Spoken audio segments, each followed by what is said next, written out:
Me tashiya o me one in it a day day Dilu be kwe Tenge ye Dui bi ma chao ba ne Me yong kaya o me Me na ma lu the cho shi de Me pyo le ye A gong pyo le me Me da su de ku shi ne de Ye dao ma de a cha shi ba de Lu rui ka a ta shi ma be Oh nai the lao jo sa yin le Wan ne ya de chain shi me Bi de Lu so do ma le shi ma be Da de le me you ma sai ba ne Oh kan ya ye Ding nge chin ko lam pya le ba kwe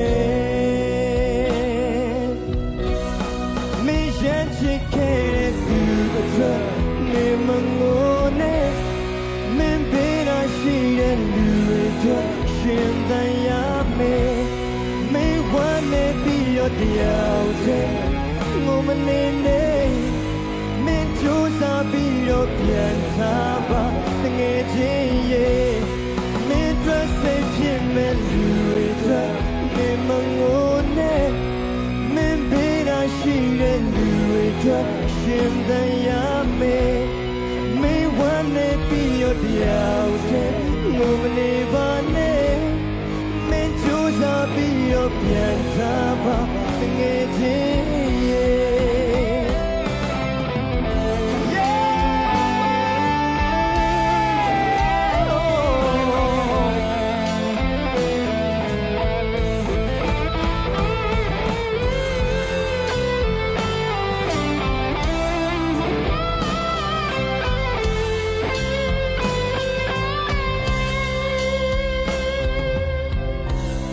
Me tashiya o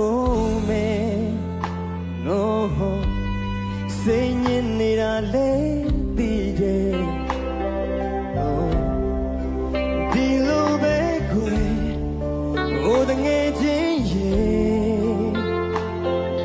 Say damn ma cha ba ne Ye dao ma ta cha shi ba de Lu so do Oh, night the loud face and she ne One ne ya de chin shi me Oh, the Lu so da ma ne Ma kin nine ge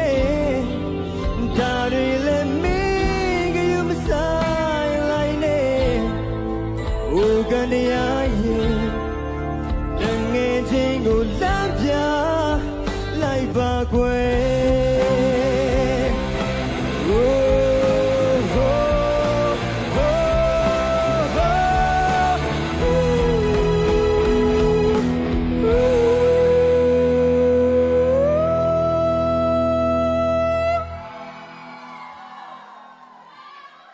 Me yan take care of you, me mango ne, me be la shi de lu twa, shin dan ya me wanna be your dear te, mango ba ne, me jo sa bi yo pian tha ba, nge chin ye, me twa sai phit me lu ko.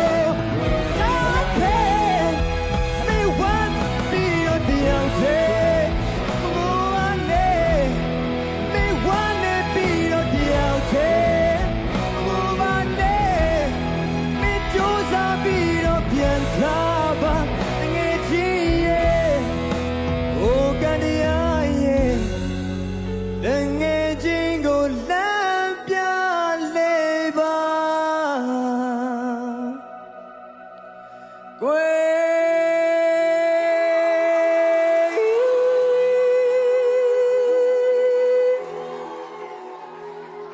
me the shia me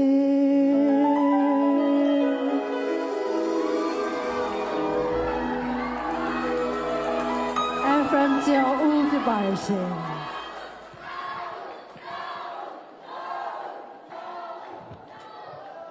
ပြိုင်ပွဲဝင်တွေက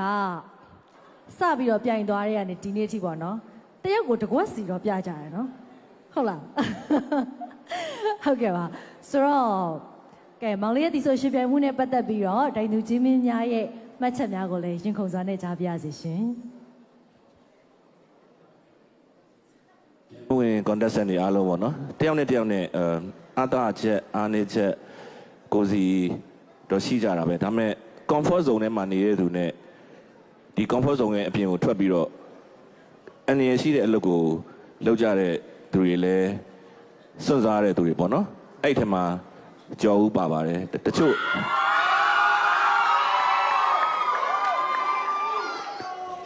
သူလှုပ်ချင်တဲ့သူ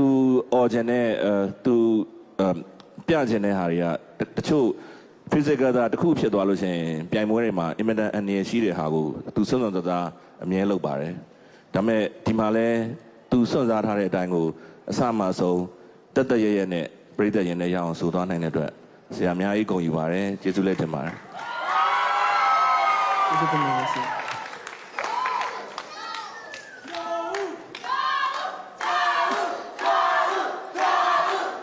ပြီးရင်တဲ့ဟိုဟာကျော်ဦးရဲ့ fan တွေအတန်အောင်လို့တဲ့အစင်ပေါ်မှာတပုတ်လောက်ဖြောပြပေးပါတဲ့ Thank you ပါ Rebecca ရဲ့ comment လေးလည်းကြားပြရစီရှင် Wow တကယ်ကို amazing ပဲနော်ကျော်ဦးတို့လက်ခုပ်တန်ထပ်ပြီးတော့ကြားချင်ပါတယ်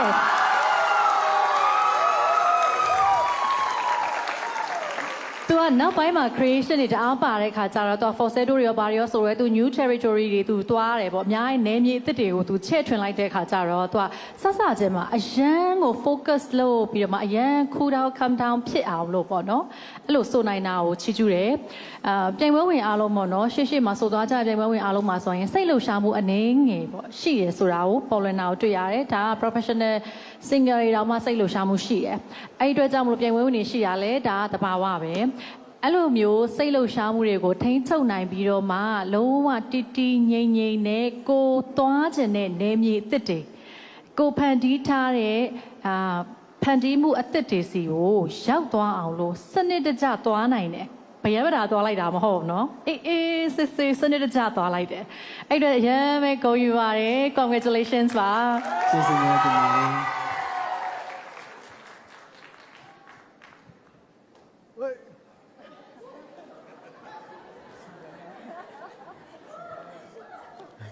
ဘာဖြစ်လဲ စုခံရတော့မယ်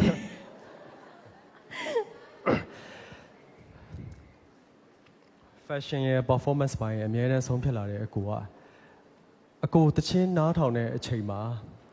အဆိုတော်တယောက်ဆိုတဲ့အခါမှာ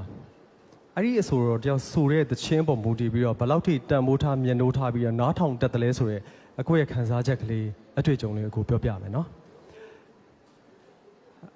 တခါတလေကားမောင်းရေးနားထောင်တယ်လို့တခါတလေတချင်းပဲနားထောင်မယ်ဆိုတဲ့နေ့ဆိုအကိုစင်မှာရှိတယ်အဲ့တော့တချင်းတော်တော်များများကိုအကိုက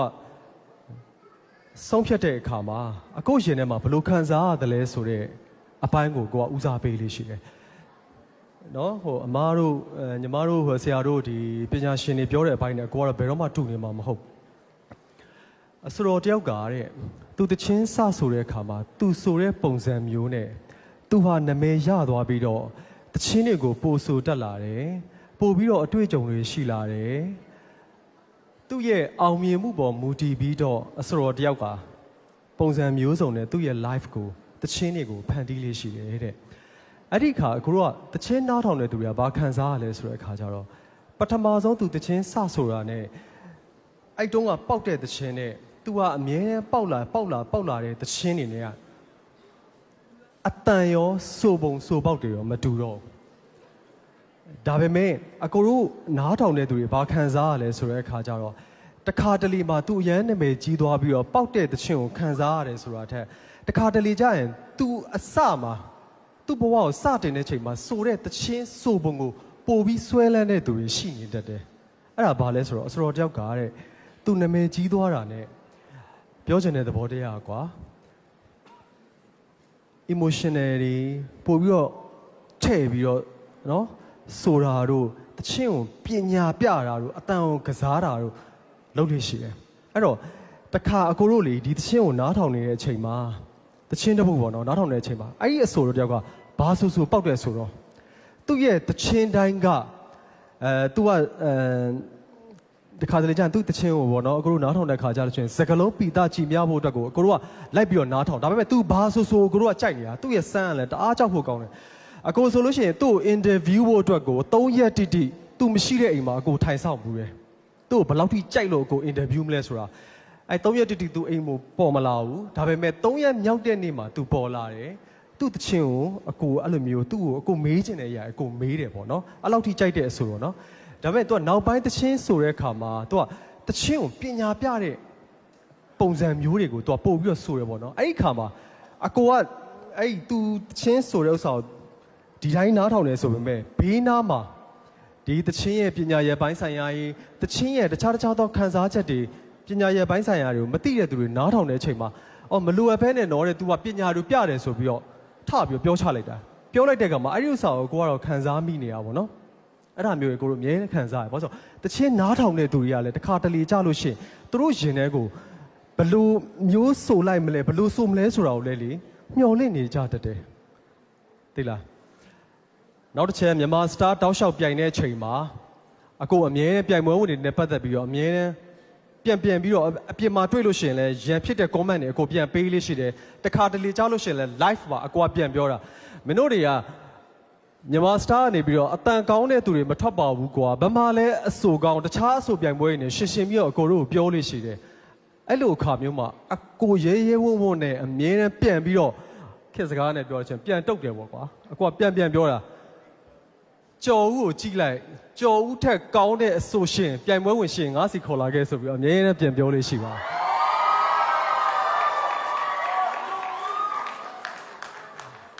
ညီလေးဒီနေ့တချင်းဆိုသွားတဲ့အထဲမှာတချင်းရဲ့ဆိုလိုရင်းအရှိရလေးနဲ့တဲ့စကားလုံးတွေအများကြီးပါတယ်ဘာဖြစ်လဲဆိုတော့အဲ့ဒီတချင်းကိုရေးပေးတဲ့ဆရာကိုအရန်ကျေးဇူးတင်ပါတယ်ဘာဖြစ်လဲဆိုတော့စိတ်သက်ခွန်အားကိုတယောက်ပြီးတယောက်ပုံစံမျိုးစုံနဲ့ဆိုပြတဲ့အခါမှာအကိုတို့ရင်ထဲမှာစိတ်သက်ခွန်အားပြည့်ရပါတယ်ဘာကြောင့်ဖြစ်လဲဆိုတော့စာသားတစ်ခုချင်းစီတိုင်းဟာတိတ်ကိုတန်ဖိုးရှိတယ်နောက်တစ်ချက်စကလုံးတစ်လုံးကြီးစီတိုင်းရဲ့တန်ဖိုးမြင့်မားမှုညီလေးရဲ့အတန်အဖိဖော့တွေအတက်အကျတွေကအရန်ကောင်းမှုမရော perfect ဖြစ်ပါတယ်ညီလေးအကိုလိုချင်တာအဲ့ဒါပါပဲအကိုဆုံးဖြတ်ချင်တာကျေးဇူးများတင်ပါတယ် Thank you ပါကိုလဘာမောင်လေးနော်အမတ်တရားရမယ်လို့ထင်ပါတယ်ကျေးဇူးပါ